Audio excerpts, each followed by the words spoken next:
Olá, graça e paz. Estamos dando início a uma meditação espiritual e, para isso, nós gostaríamos de convidá-lo a acompanhar conosco a leitura que nós vamos estar fazendo em um texto que está em Atos. Atos, capítulo 10, versículos de 1 a 3, diz assim: Havia em Cesareia um homem chamado Cornélio, comandante da guarda italiana na cidade. Era um homem muito bom e levou todos os de sua casa a adorar a Deus com sinceridade. Estava sempre ajudando os necessitados e tinha o hábito da oração. Neste texto, nós percebemos algumas coisas boas de uma pessoa. Na linguagem de hoje, no refrão popular hoje, se trata do perfil de uma pessoa. Né? Que bom perfil é esse, né? Bom perfil é esse. Mas, então a gente tem uma referência de tempos idos. De tempos idos. Por exemplo, há mais de 2000 anos isso aconteceu. Mais de 2000 anos. E então a palavra de Deus diz: havia em Cesareia um homem chamado Cornélio. Cesareia distava de uma cidade chamada Jope 50 quilômetros. Por que eu estou lembrando disso? Porque diz aqui que ele estava em Cesareia, não que ele era de Cesareia. Ele é um cidadão romano. E como diz a versão atualizada, ou a versão corrigida da Bíblia, ele era um centurião, né?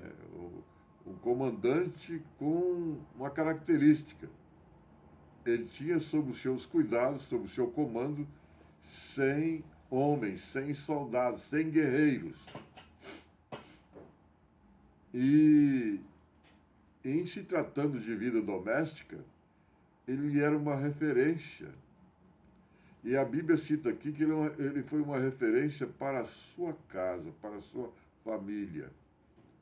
Hoje em dia nós vemos muitos, né, por aí, se arrogando ser isso e aquilo na situação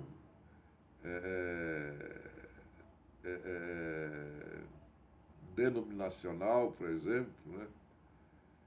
Denominacional, isto é, a situação que ele se identifica como da igreja tal, né? E que não tem referência nenhuma. Ele faz tudo. Um tempo atrás eu vi alguém falando: ele faz isso e aquilo na igreja, mas em casa ele é um cavalo.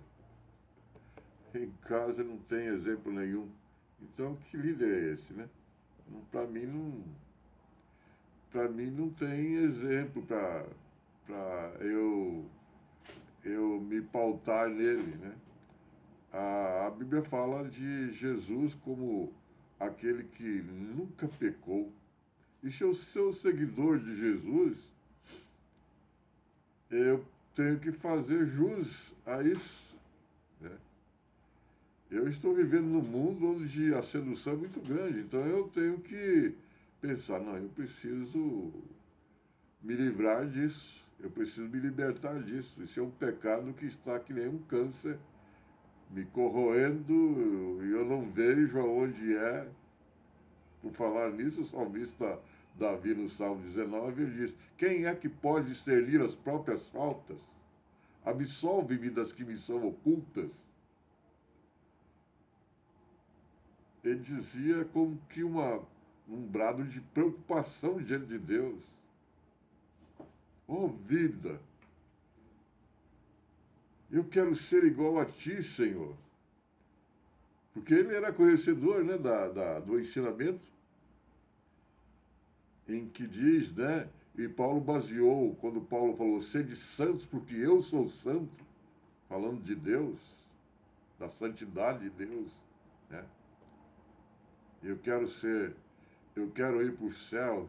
Um dia desse eu vi uma senhora falando, eu quero ir para o céu. Não, você não quer ir para o céu, não. Você tem que dizer que eu vou para o céu. Por que que eu posso falar isso? Porque eu entreguei minha vida a Jesus. E Jesus diz, ninguém vem ao Pai senão por mim. Então, para eu me aproximar de Deus, eu tenho que passar por Jesus. E é Jesus que vai me fazer santo, que vai me santificar. Ontem mesmo eu juntamente com algumas irmãs, eu orei com uma pessoa que na hora aceitou o desafio. Quando a irmã disse, você quer entregar sua vida para Jesus? Ou melhor, você quer aceitar Jesus? E ela disse, eu quero. E naquele momento, eu gosto da expressão, naquele momento ela entregou sua vida a Jesus. E eu disse para ela, a partir de agora você é a irmã Andréia. Eu vou até citar o nome dela, né? Tantas Andréias que tem por aí, então eu posso citar, né? A partir de agora você é a irmã Andréia. E você? Já é um irmão na fé? Quando eu era garoto, 18 anos e pouco, alguém me abraçou e disse, você é o irmão Jonas agora. Aí, toda vez que eu encontrava com o irmão, que eu ia na igreja, eu encontrava com aquele irmão, ele era até zelador lá da igreja, ele me cumprimentava, irmão Jonas, eu me sentia tão bem com isso. Porque eu era um ser que era uma criatura naquele momento que estava deixando a capa da velha criatura. E Paulo fala que nova criatura é, né? Se alguém está em Cristo.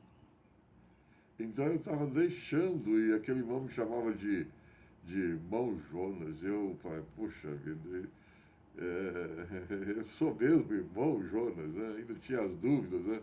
Eu sou mesmo irmão Jonas. Então você vai se inteirando dessas situações, né? Dessas marcas, né? Desses jargões igrejal, né? Ou igrejais, né? Ontem mesmo a irmã usou um jargão assim, bem daqueles, né? Com que uma pessoa que está tendo contato com o Evangelho não sabe nada daquilo, né? Então a gente está acostumado, para a gente é normal, né? Mas então aqueles irmãos me acolheram como irmão. E eu sabia que Deus estava fazendo em mim aquilo que eu ainda não era. Eu estava sendo forjado. E tudo isso, gente, para eu poder ter um pouquinho de semelhança com esse homem, Cornélio. Cornélio, olha só. Ele é um graduado. Maravilha. Ele é um policial graduado, ele era o comandante, né? Comandante, né? Não é qualquer um, não. Mas, acima de tudo, ele poderia até ser um gari, poderia ser um funcionário daqueles que trabalham com o desentupimento de fossa, não desprezando esse tipo de trabalho, mas porque eles lidam com a sujeira, eles lidam com aquilo que as pessoas passam distante, as pessoas querem dar volta para não passar perto, né? Ele poderia ser um funcionário, um trabalhador dessas áreas aí. Mas ele era o comandante, né? Uma figura de peso diante dos olhos humanos, né? E ele tinha coisas boas que atraía, para começar, a família. Ele atraiu a família. Isso é muito importante. Porque a gente sabe que o militarismo, eles não têm muito negócio de atrair, não, de influenciar, não. O negócio é chegar e impor, né? Eu sou, né? Eu sou nada, né? Eu sou apenas isso que eles deveriam ter em mente, né? Nós somos apenas um instrumento de Deus para reprimir ou para colocar ordem na sociedade. Para reprimir também é a opressão, né? Mas para colocar ordem na sociedade, né? Eu estaria caindo numa situação bem contrária ao que eu quero dizer, né? Esse homem tinha essa capacidade. Imagina esse homem lidando com 100 homens. Se ele era capaz de tratar os da sua casa com a influência, imagina, né? Então, ele era comandante da guarda italiana na cidade, lá em Cesareia, na terra de Israel. Por que ele estava ali sendo um soldado romano, uma autoridade romana? Porque Roma invadiu a terra de Israel e fez o que fez. Foi uma boa coisa? Pode ser. Que Deus não permite que nada aconteça com a gente sem um propósito. A Bíblia diz assim: todas as coisas concorrem para o bem daqueles que amam a Deus.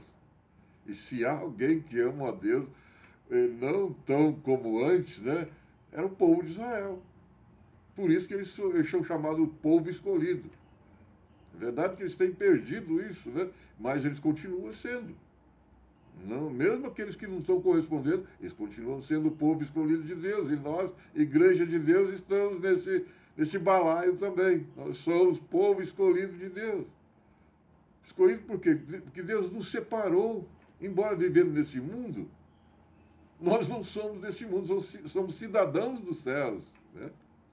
O Senhor Jesus, na oração sacerdotal, ele disse em João 17, Pai, eu não peço que os tire do mundo, mas que os guarde do mal. Nós estamos vivendo num mundo em que a podridão corre à solta, né? Mas Deus está a nos guardar, nos preservar. Nós somos aqueles que na situação de Elias, foram guardados, né? Quando Elias pensava que era ele só, Deus diz: não, existe 7.000 que não se dobraram diante desse Deus. E esse Deus é o mesmo Deus que está imperando hoje, gente. É o mesmo Deus que está imperando hoje, dominando as massas. Que Deus te ajude a se libertar em Jesus. Porque ele disse: se, pois, o Filho vos libertar, verdadeiramente sereis livres. Seja livre, em nome de Jesus. Amém.